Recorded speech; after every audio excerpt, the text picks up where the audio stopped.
बिस्मिल्लाहिर्रहमानिर्रहीम। इय्याका नअबुदु व इय्याका नस्तईन। मैं सबसे पहले मेरे सारे तहरीक इंसाफ के कारकुन जो आज मेरे साथ इजहार यकजहती करने के लिए आए हैं, मैं आप सबको सलाम भी करता हूँ, आपका शुक्रिया अदा भी करता हूँ। मैं आज सबसे पहले जिस चीज़ के ऊपर बात करता हूँ, क्योंकि मैंने आपको बताना है कि हमने अब करना क्या है, लेकिन उससे पहले जिस चीज़ के ऊपर मैं बात करना चाहता हूँ वो जो मेरे बाहर ये कैंप लगा हुआ था, इसमें बड़े बड़े ऐसे लोग जो यहाँ बैठे रहे हैं और सर्दियों से शुरू हुए, शदीद सर्दी थी यहाँ, सर्दी में कैंप लगे रहे। लोग सिर्फ इसलिए यहाँ बैठे रहे कि उनको खदशा था कि मुझे यहाँ से अगवा करके ले जाया जाएगा। और 2-3 दफ़ा बल्कि बनी गाला में भी एकदम आता था कि जी इमरान खान को उठाने आ रहे हैं। और मैं अल्लाह का शुक्र अदा करता हूँ कि मेरी कौम में ऐसे लोग हैं जो कि फ़ौरी तौर पे आते थे कि वो रोकें कि ये पुलिस गर्दी ना हो, रात के सुबह के 3 बजे उठा के ना ले जाएं। उन्होंने सारी कहानियाँ सुनी हुई थी कि आज़म स्वाति को 3 बजे उठा लिया, उसको मारा और फिर उसको उठा के फिर तशद्दुद किया। तो लोगों को खौफ था कि वो मेरे साथ ना करें। तो मैं ख़ास तौर पे वो जो यहाँ गर्मी से शुरू हुए तो सारी सर्दियाँ गुजारी, मैं उन कारकुनों को मैं आज सलाम करना चाहता हूँ, उनका दिल से शुक्रिया अदा करना चाहता हूँ कि अल्लाह की मेरे पे बड़ी नेमत है कि इस तरह के मेरे पास जुनूनी नज़रियाती कारकुन हैं।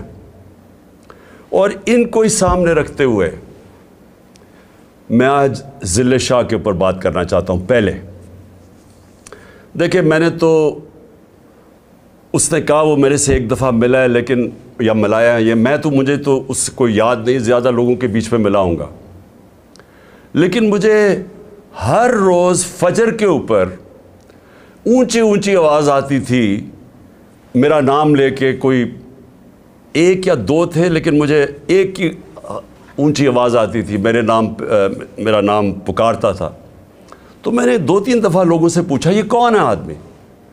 उन्होंने कहा जी हम आपसे मिलाएंगे, लेकिन बात बीच में रह जाती थी और इतनी चीज़ें होती रहीं। वो था ज़िले शाह। और फिर जब से उसको शहीद किया गया, उसके बाद फिर मुसलसल उसकी वीडियोस मैं सोशल मीडिया पे, यूट्यूब पे देखता रहा। और यानी 26 साल की पॉलिटिक्स में बड़े बड़े ऊंच नीच हुए हैं और मुश्किल और बुरे वक्त आए हैं और मेरे लोगों ने कुर्बानियाँ दी। मुझे याद है जब अपने धरने में भी हमारे 4-5 लोग शहीद हुए, लोगों को मारा भी पुलिस ने, तब भी यही लोग जो आज ऊपर बैठे हैं तब भी यही ऊपर बैठे हुए थे। और हम 25 में भी बड़ा जुल्म हुआ। कई चीज़ें मुझे अभी भी याद हैं कि एक 11 साल के बच्चे को सुबह के 3 बजे पुलिस पकड़ के फैसलाबाद में पुलिस स्टेशन लेके जा रही थी कि जी बाप नहीं है तो 11 साल के बेटे को पकड़ के लेके जा रहे हैं। फिर ख्वातीन की मैंने कहानियाँ सुनी। हमारी एक MP थी, 70 साल की MP, उसको जिस तरह घसीट के लेके गए, बैक प्रॉब्लम हो गया, उसकी कमर में दर्द शुरू हो गई। तो मैंने वो भी सुनी। और फिर 2 हमारे कारकुन शहीद हुए, एक को रावी के पुल से नीचे फेंक दिया। यही दरिंदे पुलिस वाले थे, तब भी पुल से उसको नीचे फेंक दिया। और दूसरा अटक पुल, उधर हमारे KP से एक नौजवान आ रहा था, उसको फिर वो टेयर गैस शेलिंग में वो भी शहीद हो गया। लेकिन जो मुझे ज़िले शाह की तकलीफ़ हुई है, और वो उसकी शायद मैं अकेला नहीं हूँ, पाकिस्तान के लोगों को, आम लोगों को, जैसे जैसे उसकी वीडियोस देखते रहे कि वो किस तरह का आदमी था। एक मलंग था, वालिद ने मुझे बताया स्पेशल चाइल्ड था, एक जुनूनी था। उसकी इन्होंने 25 मई को मार के उसका बाजू तोड़ दिया था, वो भी मुझे नहीं पता था। लेकिन वो एक ऐसा इंसान था कि जो भी कुछ उसके मतलब कह दें, आज तक किसी इंसान ने, जो भी मैंने सुना, उसके वालिद से भी सुना, किसी ने ये नहीं कहा कि आज तक उसने किसी के ऊपर कोई बुरा किया हो। एक अपनी दुनिया में रहने वाला आदमी था, जुनूनी था।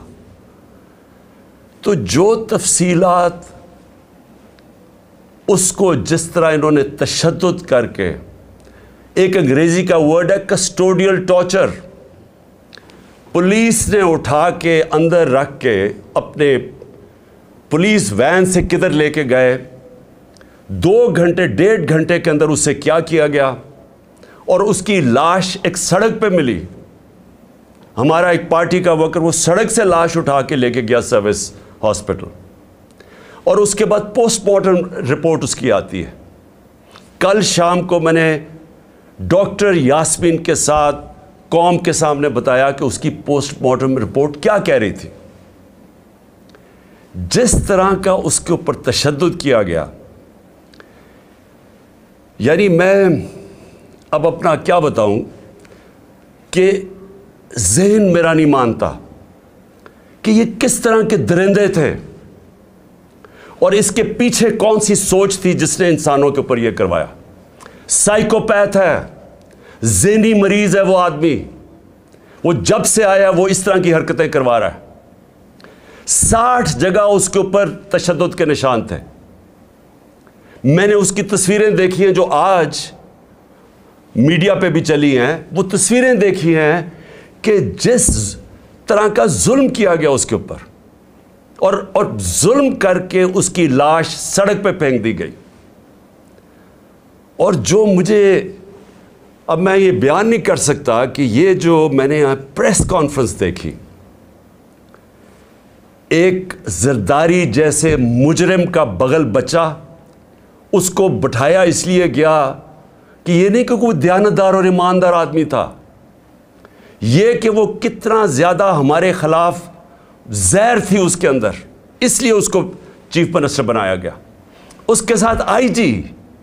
ये पुलिस इस तरह के आदमियों को, और जो सीसीपीओ है, ये लोग हैं जो पुलिस को बदनाम करते हैं।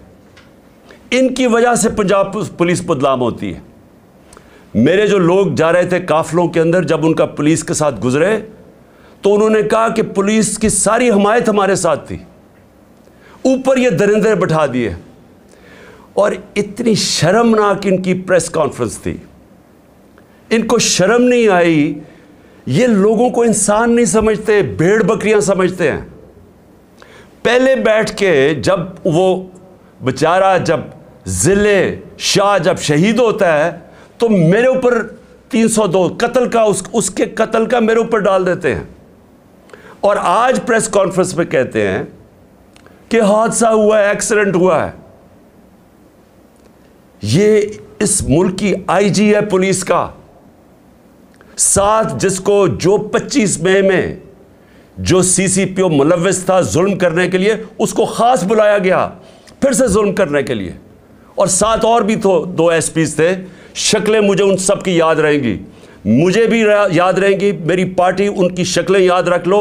हम सोशल मीडिया में सब चलाएंगे और सारी कौम याद रख ले कि जब तक आपके मुहाफिज, ये पुलिस का काम है आपको प्रोटेक्ट करना, जब ये पहले तशद्दुद करें, और मुझे शक है क्योंकि मैं कई पुलिस वाले कह रहे हैं कि उन्होंने नहीं किया, उन्होंने कोई नामालूम अफराद ने इनके ऊपर तशद्दुद किया है।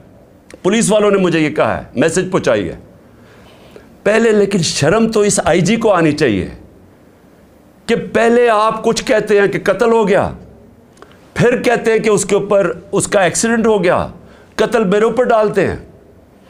और जब से इन्होंने ये कहा एक्सीडेंट हुआ, कवर अप शुरू हो गया। यानी उसके घर वालों के ऊपर, जो लोग, हमारे 4 लोग पकड़ के ले गए जो उसके साथ पुलिस वैन में थे, पुलिस थाने में उनको बंद कर दिया, लोगों से स्टेटमेंट्स दिलवा रहे हैं अब कवर अप करने के लिए। और फिर सारी कौम के सामने बैठ के इस तरह झूठ बोलते हैं और समझते हैं कि ये कौम भी इतनी बेवकूफ़ है जितने ये लोग हैं। हमारा मुल्क आप सोच लें कि किन के हाथों में है। ये उन लोगों के हाथों में, ना इनमें अकल है, ना इनके अंदर कोई सलाहियत है, ना इनका कोई कैरेक्टर है, ना इनके अंदर कोई अखलाकियात है, ना इनके अंदर कोई खौफ खुदा है। ये लोग आज ऊपर दरिंदे बैठ गए हैं जो इस तरह की प्रेस कॉन्फ्रेंस करते हैं, और फिर जो कवर अप हो रहा है, यानी अब सारी एविडेंस ख़त्म करने की कोशिश हो रही है। ये पहली दफ़ा नहीं है। शहबाज गिल को, यही जो साइकोपैथ जब से आया है, शहबाज गिल को किस चीज़ के ऊपर उन्होंने पकड़ा? कल ख्वाजा आसिफ ने वही स्टेटमेंट दी है कि ऑफिसर्स को गलत पैगाम नहीं लेने चाहिए।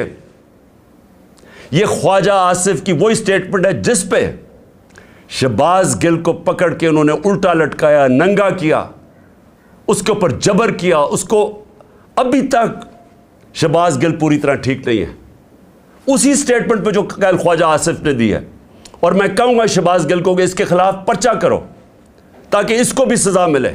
अगर आपको मिल सकती है, इसको भी मिलनी चाहिए। कानून सबके सामने एक बराबर होता है। इंसाफ का मतलब, रूल ऑफ लॉ का मतलब है क्या? कि कानून के सामने सब एक बराबर। यही तजाद आ गया। फिर जो कहा गया कि जी एक्सीडेंट हुआ है, आज मरियम की ऑडियो सुन लो, जो सारी जगह कहती फिरती है कि जी नवाज शरीफ के केसेस माफ कर दो और इमरान खान को जेल में डाल दो। किस कानून के तहत? क्योंकि ये कानून के ऊपर हैं।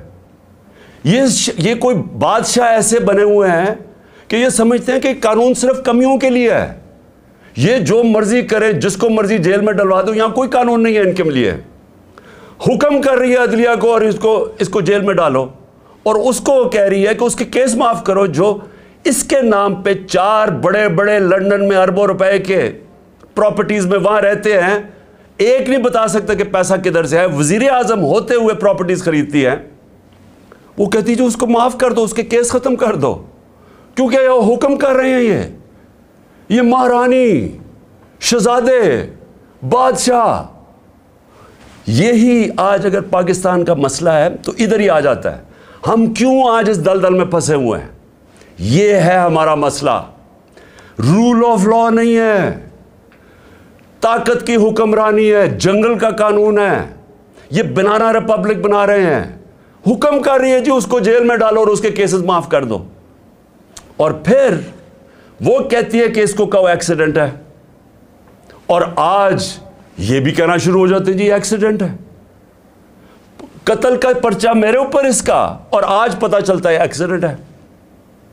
कोई दुनिया में मुहज़्ज़ब माशरे में जिधर गैरत होती है, माशरों के अंदर फर्क होता है गैरत और बेगैरती। जिधर बेगैरती इधर पहुंच जाए कि आपको झूठ बोलने में कोई शर्म ही नहीं आती, सबके सामने बैठ के आप झूठ बोलते हैं और आपको शर्म भी नहीं आती क्योंकि आप कुर्सियां संभाल के बैठे हुए हैं। कोई गैरतमंद आदमी जिसमें खौफ खुदा हो, एक बेचारा भला मानस एक मलंग को टॉर्चर करके कत्ल किया, तस्वीरें देखें उसकी, आपका खून खौल जाएगा। उसकी तस्वीरें देखें, जिस तरह जी एक्सीडेंट भी ऐसे मरता है, सर उसका फाड़ा हुआ है, लिवर उसका मार मार के रप्चर किया हुआ है, स्प्लीन उसकी रप्चर है, और प्राइवेट पार्ट्स के ऊपर कैसे तशद्दुद हो गया। कौन सा ऐसा एक्सीडेंट होता है? कमर में भी है, हाथ भी उसके, हाथ रोक रोक के बाजू टूटे हुए उसके जिधर डंडे मार रहे थे, और लोगों के सामने बेशर्मी से झूठ बोलते हो। और फिर जाके आईजी फिर रहा है, पकड़ रहा है लोगों को, कोई गवाह मिले तो उनको पकड़ के पुलिस थाने में उनका बयान लो। शर्म नहीं आती तुम्हें? और यही आजम शहबाज गिल से किया जब कस्टोडियल टॉर्चर उसकी हुई। और मुझे इधर मसला है, मुझे मसला अपना अदलिया से, इधर क्यों नहीं खड़े हुए? मेरे ऊपर तो केस कर दिया कंटेम्प्ट का। मैं क्या कह रहा था कि जब कस्टोडियल टॉर्चर हो तो रिमांड पे भेज दिया। मैं तो कानूनी कार्रवाई की बात कर रहा था, मेरे ऊपर कंटेम्प्ट। वो सारी जगह जाके अदलिया को बुरा भला कह रही है, क्यों नहीं कंटेम्प्ट लगता उसके ऊपर? ये क्यों दो कानून चल रहे हैं इस मुल्क में? और फिर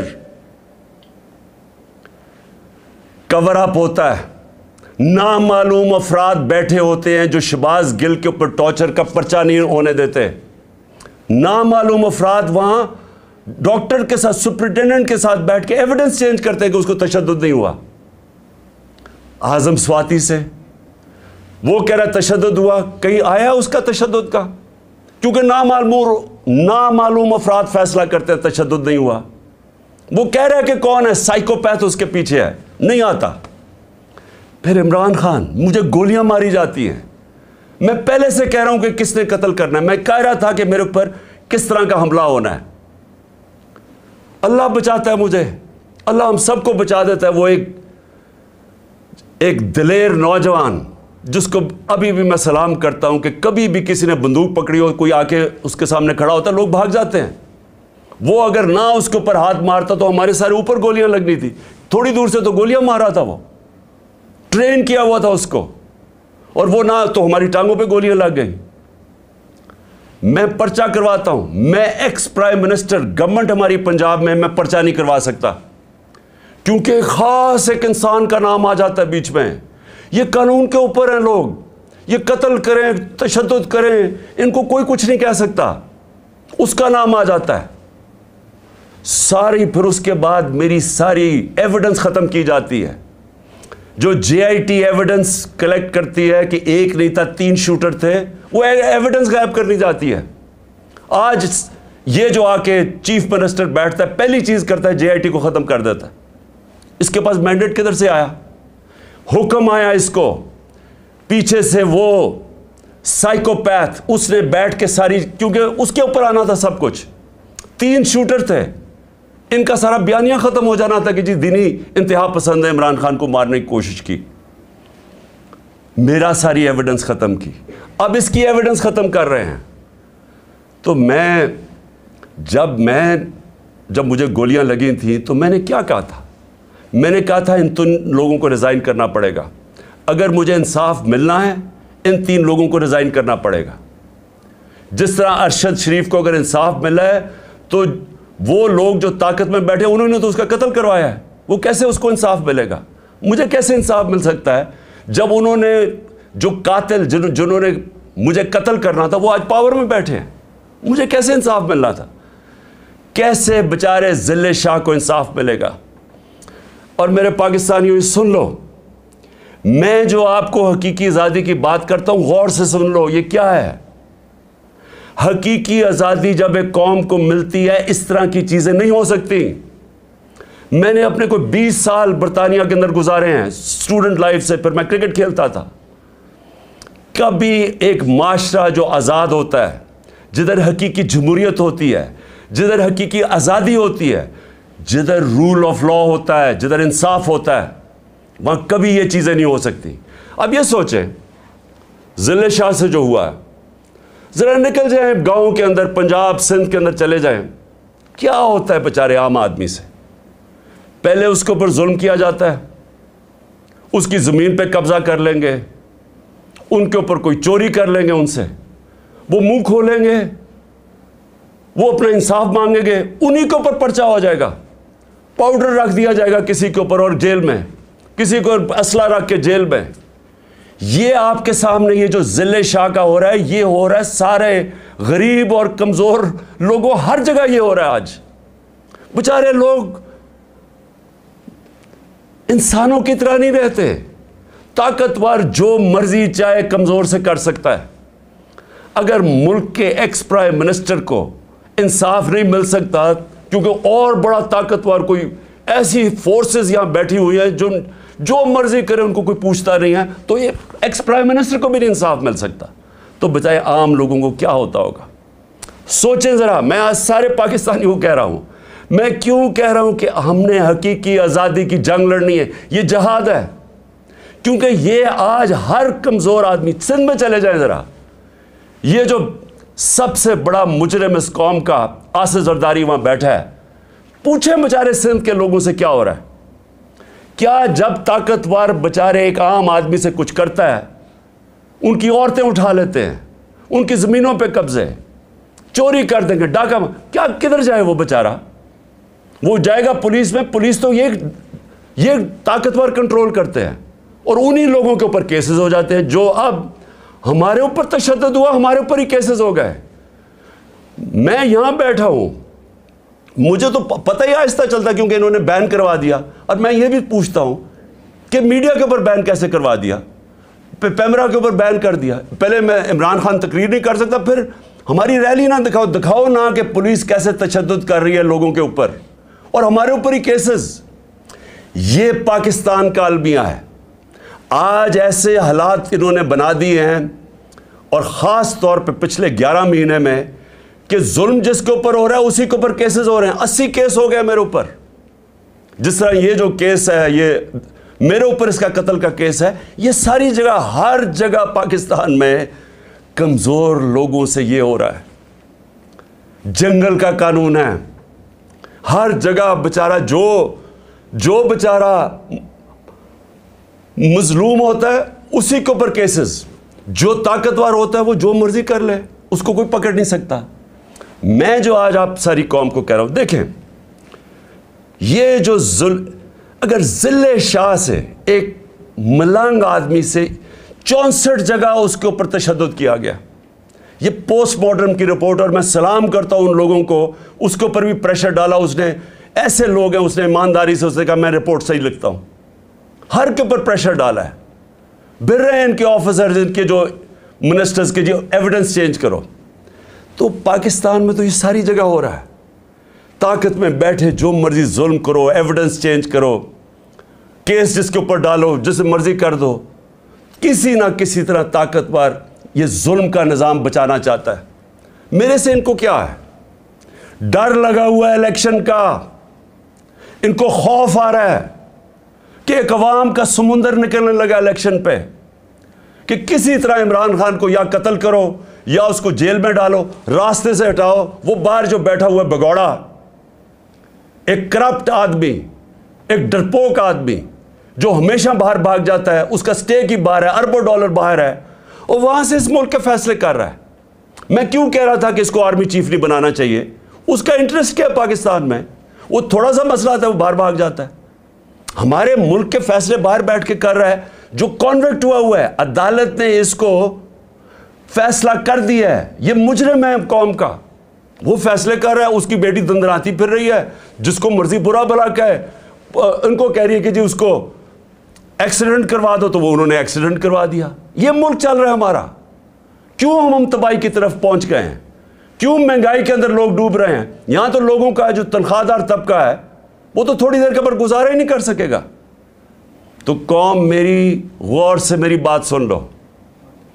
मैंने फैसला किया कि आखिरी खून के तबके तक जितना मेरा कतरा है, आखिरी खून का, मैं इनका मुकाबला करूंगा। आपने अपने लिए मेरे साथ खड़ा होना है, क्योंकि जिस तरफ ये कौम को लेके जा रहे हैं, आपके और आपके बच्चों का कोई मुस्तकबिल नहीं है। इस तरह के पाकिस्तान ये नहीं चल सकता। जरा हिंदुस्तान के टीवी पे देखें किस तरह मजाक उड़ रहा है पाकिस्तान का। क्या वो पाकिस्तान के ऊपर, उनकी तरह टीवी खुशी से बता रहे हैं कि जी पाकिस्तान तबाही की तरफ जा रहा है। यही तो जब पाकिस्तान बना था, किस चीज़ का खतरा था पाकिस्तान को? क्योंकि हिंदुस्तान के लीडर कह रहे थे कि ये तो ज़्यादा देर रहेंगे नहीं, ये फिर जम हो जाएंगे हमारे में। उनका शुरू से ये था। क्यों हमने फिर जोर दिया अपनी सिक्योरिटी पे? क्यों हमने अपनी फौज खड़ी की, पेट काट के फौज पाली? और क्यों फौज ने फिर ज़बरदस्त रोल किया, हमें बचाया? हमें उन्होंने कॉन्फिडेंस दिया कि नहीं, हम आपको हिफाजत कर सकते हैं। तो पाकिस्तान तो इसलिए बना था कि हम एक आज़ाद मुल्क बनना चाहते थे।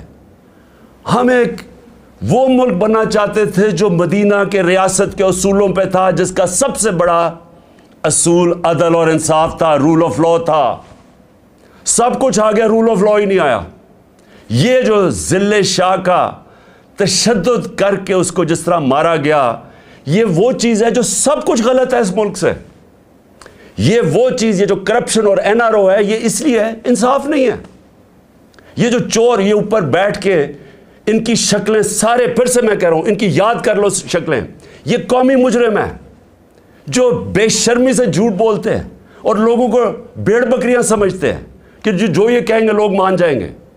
ये मुजरिम है। इस तरह के ऑफिसर्स के खिलाफ हम ये कौम खड़ी हो। ये जो, और मैं फिर से कहता हूं, वो पुलिस में कई लोग थे, हर जगह से आए कि जी वो बिल्कुल ये नहीं चाह रहे थे, वो हमारे साथ थे। सिर्फ ये जो 25 मई को करने वाले दरिंदों को यहां वापस लेके आए। और मैं इलेक्शन कमीशन से पूछता हूं कि क्या इलेक्शन कमीशन आपके हाथ में भी ये खून, आपके ऊपर भी खून है? ये हमने आपको लिस्ट भेजी थी कि जिन्होंने हमारे ऊपर जुल्म किया था, एक केयर टेकर गवर्नमेंट उनको कैसे वापस ला सकती है? वो तो न्यूट्रल होती है। क्या ये न्यूट्रल है कि हमारे मुखालिफिन को ऊपर लाके बैठा दिया? आपके हाथ पे भी खून है, या आपने इन लोगों को यहां बैठने दिया? और अब इसके बाद आपको फौरी तौर पे एक्शन लेना चाहिए। कि आपको नजर नहीं आया कि आप इलेक्शन अनाउंस कर रहे हैं और वो हम इलेक्शन रैली के ऊपर तशद्दुद कर रहे हैं? क्या इलेक्शन कभी दुनिया में सुना है? दुनिया में कोई इसकी मिसाल है कि इलेक्शन के लिए पार्टी रैली करना शुरू कर रही है और उसी के ऊपर पुलिस पूरा तशद्दुद कर देती है? वाटर कैनन्स, जिस तरह पता नहीं हमको ये मकबूजा कश्मीर है। टीयर गैस शेलिंग, डंडों से जिस तरह मार रहे हैं लोगों को। मेरे पास वो हमारा एक अफजल संधू आया, उसने मुझे अपनी जिस्म दिखाया, वो उसकी वीडियो है। 15-20 पुलिस वाले उसको डंडे से मारे। वो कर क्या रहे? वो ये आपके लोग हैं, ये पाकिस्तानी हैं, ये कोई गद्दार नहीं है, ये सियासी कारकुन है। वो जैसे उसको मार रहे हैं, वो कौन है ये लोग? और मैं आपको कहता हूं, एक एक की आप वीडियो हमारे सामने है। मेरा अल्लाह से ये दुआ है कि अल्लाह मौका दे कि इस तरह के हवानों को, जब आप पुलिस में ऐसे लोगों को आने देते हैं, आप मुझे बताएं कभी यूरोप में देखा है इस तरह? किसी मुल्क जिसमें कानून होता है, कभी पुलिस ऐसी हरकत कर सकती है? जब आपने कुछ किया ही नहीं है और आपके ऊपर तशद्दुद हो गया। इलेक्शन कमीशन आपको एक्ट करना पड़ेगा, क्योंकि ये दरिंदे जो ऊपर बैठे हुए उन्होंने फिर कुछ करना है और हम आपको जिम्मेदार ठहराएंगे, क्योंकि आपकी जिम्मेदारी थी न्यूट्रल सेटअप लाने की। ये न्यूट्रल सेटअप जो आप लेके आए हैं, जो आप समझते हैं न्यूट्रल है, इनका जो भी हाथ पे खून होगा ये आप जिम्मेदार होंगे। और फिर मैं अपनी अदलिया से, पहले तो मैं अपनी अदलिया को कहना चाहता हूं कि इस वक्त ये मुल्क बनाना रिपब्लिक जो बनने जा रहा है, इसके रास्ते में सिर्फ आप खड़े हैं। और मैं अपने वकला से भी कहना चाहता हूं, आपकी जिम्मेदारी है मुल्क को बचाना, क्योंकि यहां कानून खत्म हो गया है। ये जो पीडीएम के लोग हैं, इनके लिए सिर्फ वो अदालतें ठीक है जो इनके लिए फैसला करें। जब इनके खिलाफ फैसला आता है, ये ना जजेस को छोड़ते हैं, ना उनकी फैमिलीज को छोड़ते हैं।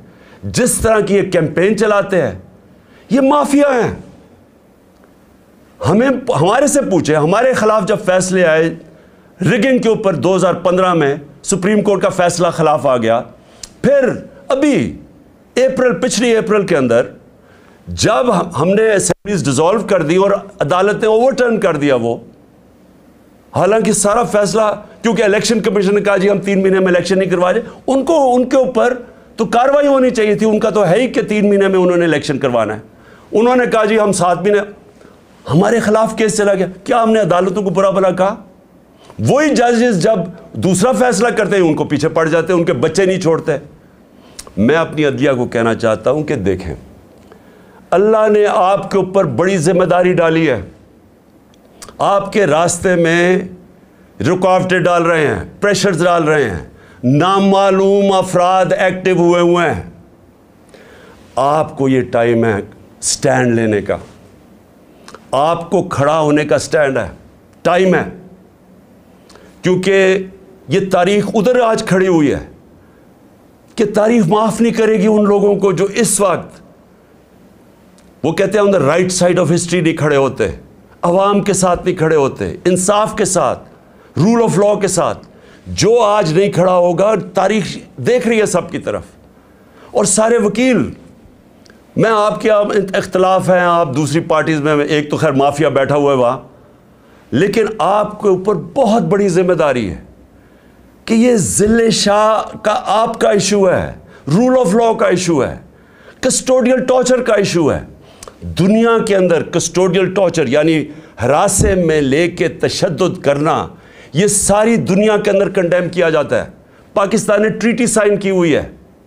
ये जो इन्होंने किया जिले शाह से, ये असल में रूल ऑफ लॉ का इशू है। ये आपका वकला का इशू है, ये हमारी अदलिया का इशू है। मैं रिक्वेस्ट करता हूं पंजाब के चीफ जस्टिस से कि इसके ऊपर आप जुडिशल कमीशन बनाएं। इन दरिंदों से हमें कोई इंसाफ की उम्मीद नहीं है।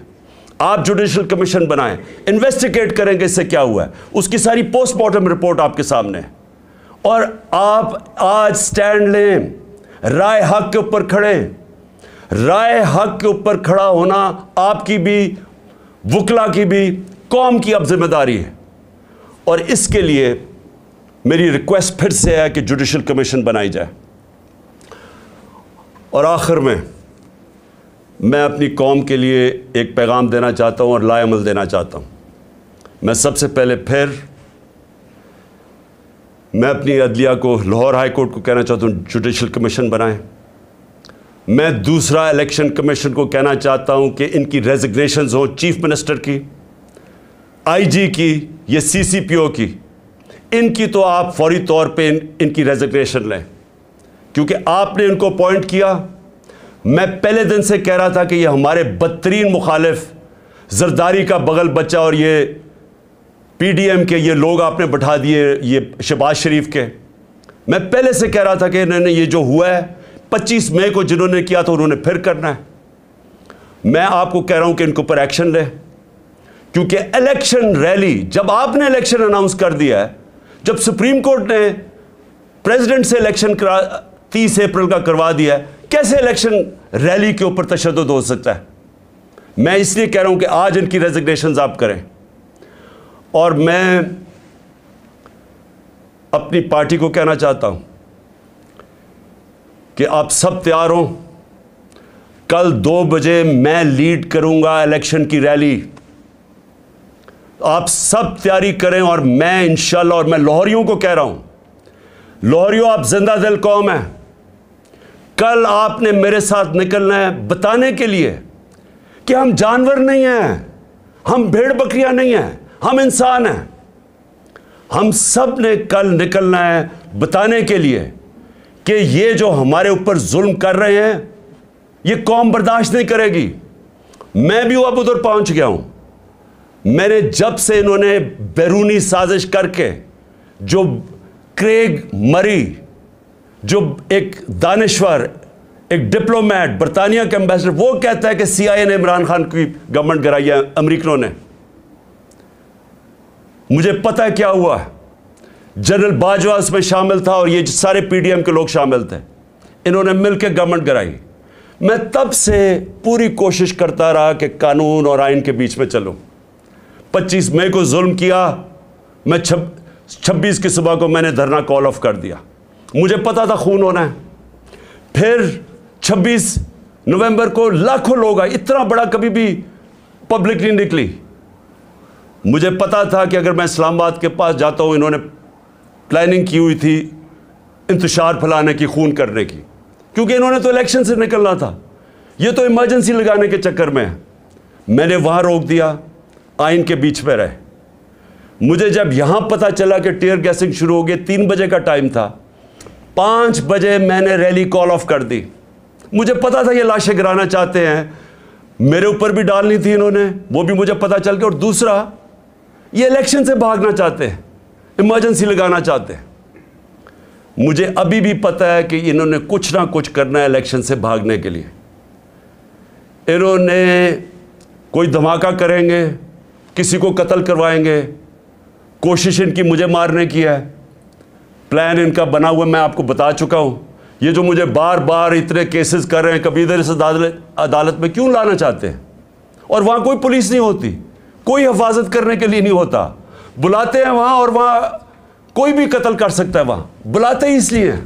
केसेस क्या हैं? अब ये केसेस सुन ही लेना। कह रहे हैं एक्सीडेंट और मेरे ऊपर 302 का पर्चा करवा दिया। ये इस तरह के केसेस हैं। मकसद ये केसेस नहीं है, मकसद ये है कि या तो किसी तरह जेल में डाल दो इसको और या इसको किसी तरह कत्ल कर दो। तो मैं रेजिग्नेशन एक और आदमी की चाहता हूँ। ये जो आदमी साइकोपैथ है, ये इस मुल्क में जो जुल्म कर रहा है, मुल्क में नफरतें फैला रहा है, मुल्क को तबाही की तरफ लेके जा रहा है, जिसने ये तशद्दुद किया और फिर ये कवर अप करवाता है, इसका मैं चाह रहा हूं कि इसकी रेजिग्नेशन चाहिए कौम के लिए, मुल्क को बचाने के लिए। ये ना समझें कि हमें कोई, मुझे इससे कोई फिक्र है। जिस आदमी को अल्लाह पे ईमान हो, ला इलाहा इल्लल्लाह में वो मानता है, वो इस तरह के लोगों से नहीं, किसी से खौफज़दा नहीं है। लेकिन ये जो लोगों पे जुल्म कर रहा है, ये नफरतें फैला रहा है, ये इदारे और अवाम के नीचे फासले बढ़ा रहा है, नफरतें फैल रही हैं। कोई इदारा जिसके साथ अवाम खड़ी ना हो वो नहीं चल सकता। ये ईस्ट पाकिस्तान में जो हमारे से हुआ था, मुझे याद है क्या हुआ था, मेरी आंखों के सामने हुआ, हमें तब समझ ही नहीं आई क्या हुआ है, हमें यहां कुछ और बताया जा रहा था। पता चला कि हमारे मुल्क जो जुल्म हुआ, जो बाद में मैं बांग्लादेश गया, जिस तरह के लोगों का प्यार था, जिस तरह का वो हमारे से प्यार करते थे, मुझे तब समझ आई कि कितनी बड़ी साजिश के तहत मुल्क को तोड़ा गया। अब फिर उसी तरफ निकल गए हैं, कोई हमने माजी से नहीं सीखा। और ये जो साइकोपैथ है, ये उस तरफ धकेल रहा है मुल्क को, नफरतें फैल रही हैं यहाँ, जो से वास्ता पड़ता है लोग बुरा भला कह रहे हैं हमारे इदारों को। और इसलिए मैं चाहता हूँ ज़रा थोड़ी अकल इस्तेमाल की जाए और मुल्क को बचाया जाए। मुल्क को तकसीम करने की ज़रूरत नहीं है जो ये अभी हो रहा है, मुल्क को इकट्ठा किया जाए। कौम तो सारी इधर खड़ी हो गई है और इसीलिए ये सारे डर रहे हैं। ये जो चोर ऊपर ला के मुसल्लत किए हैं NRO वाले, इसी से तो ये डरे हुए हैं कि इलेक्शन हो गया तो ये गए। और बचा रहे हैं वो लोग जिनका काम है कौम को बचाना, वो इनके साथ खड़े हो गए। तो मैं अपने कारकुनों को सबको आज कह रहा हूँ, कल 2 बजे की तैयारी करें, मैं आपको लीड करूँगा और इंशाल्लाह मेरे लाहौर के लोग सारे निकलेंगे और इनको आज हम बताएंगे, कल इंशाल्लाह बताएंगे कि कौम खड़ी किधर है। मैं फिर से आप सबका शुक्रिया अदा करता हूँ कि मेरे साथ इजहार यकजहती दिखाने के लिए आप सब आए। मैं आपका शुक्रगुजार हूँ। पाकिस्तान जिंदाबाद।